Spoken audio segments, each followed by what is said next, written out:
Oh, just a minute before I turn it on. Yeah. I have to think a little bit. Ready? Look at the camera. Rolling. 5, 4, 3, 2, action. I'm Wayne McColley. I live on a farm between Dodge Center and Hayfield, Minnesota.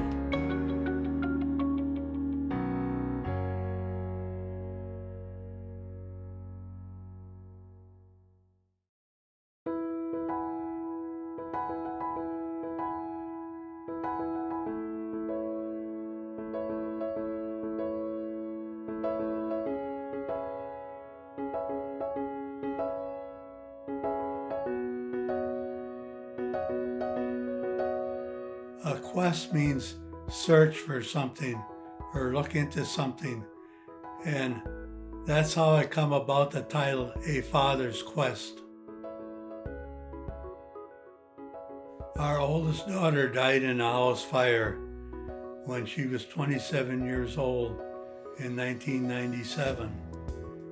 And that's what inspired me about writing the book.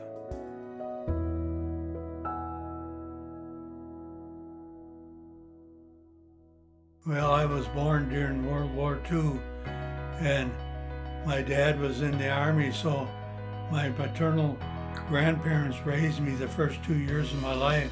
After the war, we lived on a rented farm for 10 years before my parents sold out, and we always lived in the country on a rural place. After high school, I worked for a mail order place for 2 years, and then I worked at a mill workshop in Mankato, Minnesota. I was in the Navy for 2 years, and I was aboard the USS Enterprise on carrier. We sailed up and down the coast of Vietnam for 7 months. When I got out of the Navy, I worked at that place in Mankato for 6 months, and then I got a job in Rochester working as a cabinet maker, and that's when I married my wife Ruth. We built a new house and we bought a farm. It was an abandoned farm with all the windows broke out, and she was really mad at me, but she loved me and she stuck with me, and she was my partner. She didn't want to be married to a farmer ever, but she was my partner and helped me do everything. And then I become a farmer.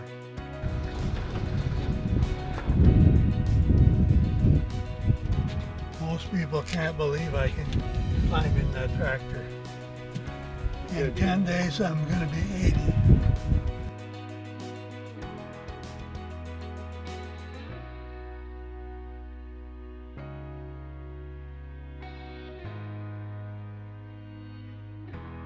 The minute Bob was born, I decided to bring him up to be a farmer. And 4 years later, we had our last daughter, Brenda. Over the years, I started out raising farrowing pigs, and I'd done that for about 10 years. And after that, we sold the sows, and I started finishing out pigs. We built a new hog house, and we built a lot of new buildings on the farm in a short time. And I was lucky. I was able to buy another farm in a couple of years, and we rented another farm the next year. And a couple of years later, I rented more land, so we expanded very rapidly. When Bob was growing up, I took him every place. He rode with me in the tractors, and he went every place with me. And I feel a little bit guilty I didn't spend so much time with my girls, that they spent most of their time with my wife Ruth. This is our farm shop, and this is where we do all the repairs on all the equipment. We keep it heated all winter, so it's always a warm place to be. When I was in school, I hated anything to do with English or writing, and I never had any express ever to write a book. But I developed an interest in writing in the Navy, writing letters. And after I got out of the Navy And after I started farming, I sat and wrote several short stories. And some of them I shared with other people and some of them I didn't, but I always shared them with my wife. And when I was on the church council, I was president of the church council for some time, and the synod had us answer all kinds of questions so we'd get to know everybody really good that was on the committee. And one of the questions was, what was the secret thing that you want to say, that you want to do, and nobody else knows? And my answer was to write a book. Our daughter that died had 2 young daughters, 3 and 4 years old. And I went on a 6-year quest to prove that she was murdered and to get custody of her girls. And the other people, when we shared our story about Tammy and her daughters, they said you should write a book. And I thought a little bit about writing it, but not too much. And then we went to a medium, and I never mentioned my desire to write a book with her, but she told me I was going to write a book. And after I had the stroke, I couldn't do anything because I couldn't talk, I couldn't swallow, and the right side of my body was completely paralyzed. And for the first 2 years after I had the stroke, I went to therapy, and that kept me occupied. I looked forward every day. I did therapy 2 hours and then home, and then I was tired, so I slept. But after they quit therapy, I was bored and I had nothing to do, and that's when I started writing the book.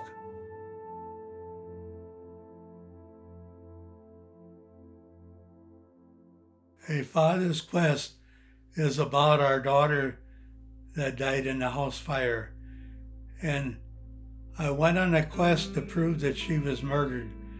And I wrote many letters trying to get someone to help us. But there was a problem, and the sheriff wouldn't investigate it.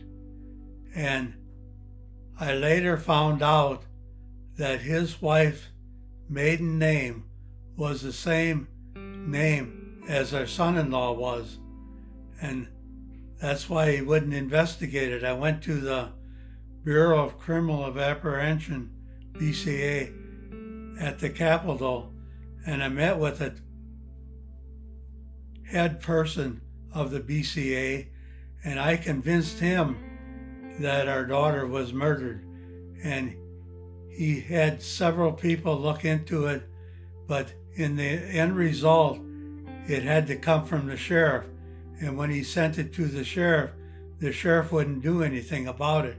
And the sheriff called me into his office, and he said, if you don't quit this, he's going to make sure I never would see my granddaughters again.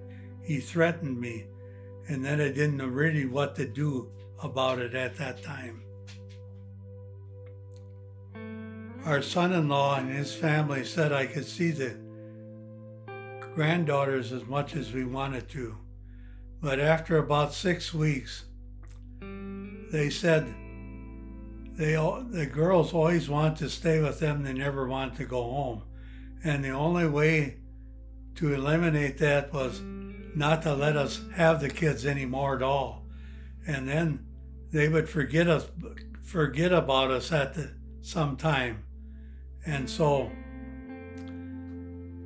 I had to have my grandparents' rights established at court. And then we went to court, had our rights established, and you can't get more visits than you didn't have before our daughter was alive. So if we didn't see them, the granddaughters, while she was alive, we wouldn't get no visit at all. But my wife had a habit of writing down she kept many calendars beside her chair. And every time something happened, she wrote it in the calendar. And she had a calendar for all the times that our granddaughters were at our house. And so we submitted them to the judge, and there was evidence, written evidence, that we spent a lot of time with them. And over the 6 years, we were in court many times because they took me to court for this and took me to court for that, and they wanted the visitation to end. And so that was a really emotional ride and a painful ride.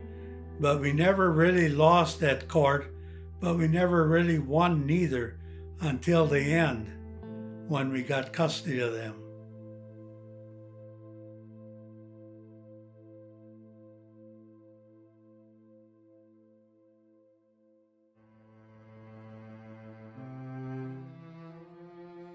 When I started writing about the investigation into our daughter's death, I tried everything to get somebody to look at it.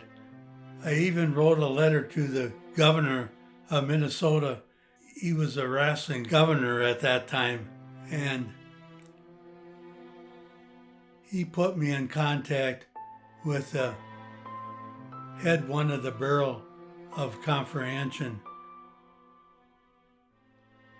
But even though I got him to admit that Tammy was killed, the sheriff wouldn't investigate it. So I had a lot of excesses leading up to it, and then in the end, it was a complete failure. And that's what happened throughout the most of the book. I had a lot of successes at the start and ended up complete failure because of the sheriff. But in the end, we got custody of her daughters, my granddaughters, and that was the biggest success of all. We raised them.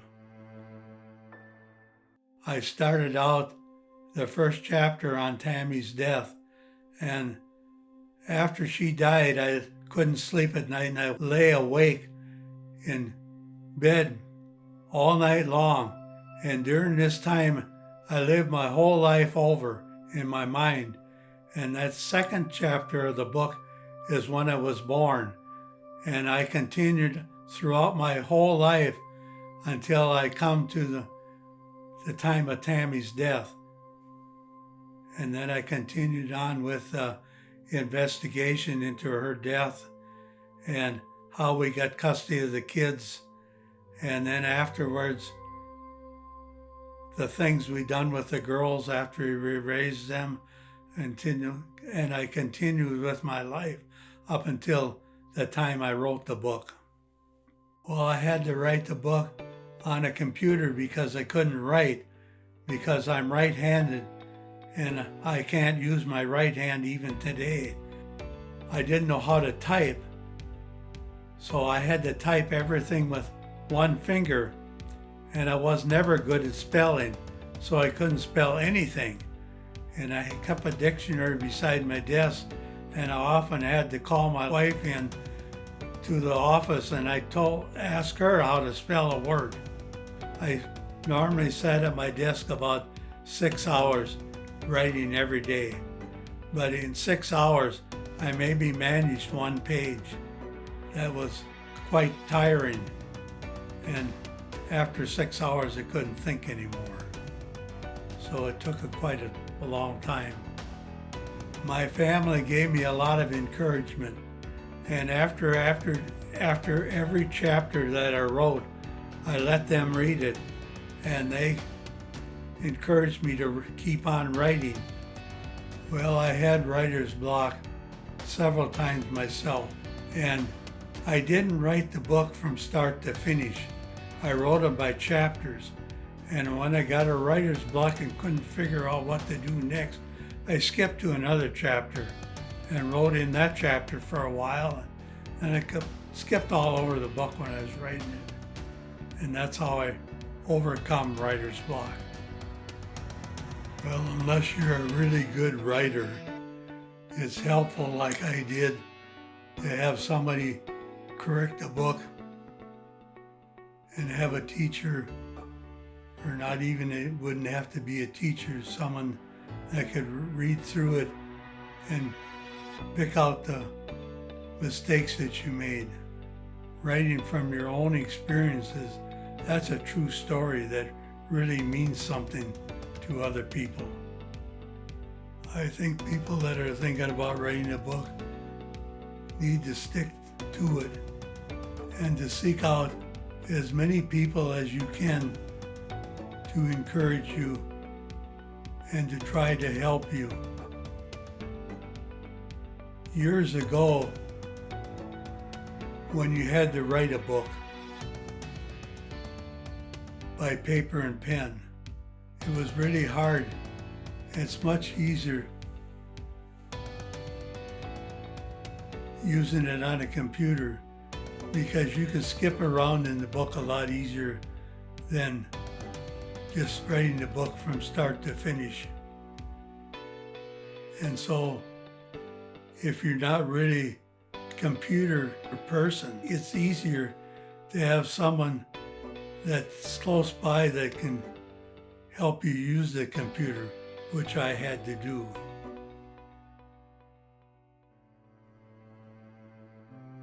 For people that have lost their child before, I think they'd find it interesting to read the book about the things we went through. And many people that have lost a child never want their child ever to be forgotten. And that was one of the reasons why I wrote the book, because she'll never be forgotten if it's in a book in print.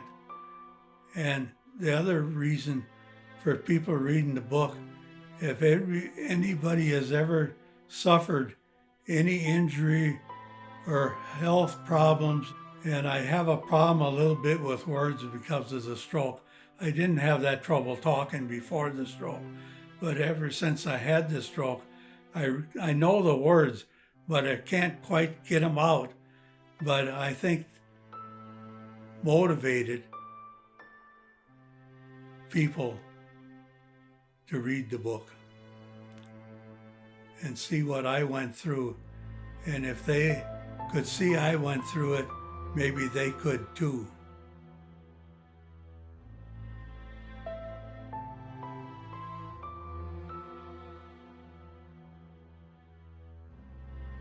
Well, our friends, especially really close friends, were interested in reading the chapters as I wrote them, and they encouraged me to keep writing.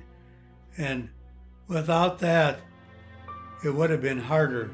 But if you have encouragement from several people to do something, and you really don't want to be bored out of your mind with nothing to do, which the writing gave me that to do, that gave me incentive to do it. When I wrote and finished The Father's Quest, I didn't really know what to do with it, but it was quite rewarding when I finally got a copy of it and was able to read the book myself. And when we go to Mayo Clinic with my wife, she has breast cancer and she's had it for 9 years. And we're at the clinic every week. And I have a lot of time to just sit, and I take the book with me and I read it for something to make the time pass faster. And I've completely reread it by now 5 times. Next to my head and stayed there an hour. So he's kind of a Oh my God. How old is he? 6. I hope he lives as long as I do. I know for sure, yeah.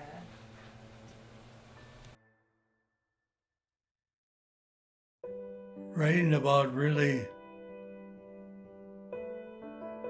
things that almost make you cry, it's really hard to do. And some books need to have that part in it. And it was really hard for me certain parts of the book, but one of the reasons for writing the book, we wanted other people to know the things we went through with the court system and the sheriff and other things. And that gave me the motivation to write about the sad things in life. What would you say to someone who is afraid to share their personal stories with the world? Oh, that's difficult. Because I think after writing the book, sometimes I think I shouldn't have wrote it, because I shared a lot of things that were really personal, and I think thinking back on the book, I wrote it more for my future grandchildren that can read it after I'm gone. And some of the things I wrote in the book bothers me a little bit, that there's so many personal things in the book. So,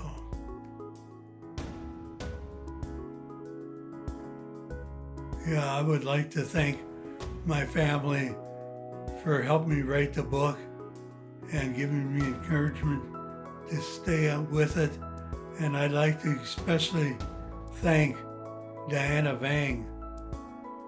She was a teacher that corrected the book for me, and without her, it would have made it a lot harder.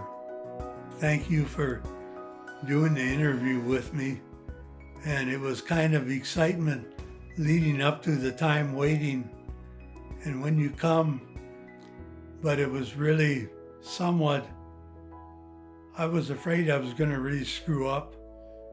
And so you had excitement on one hand and fear on the other hand at the same time. So thank you for coming.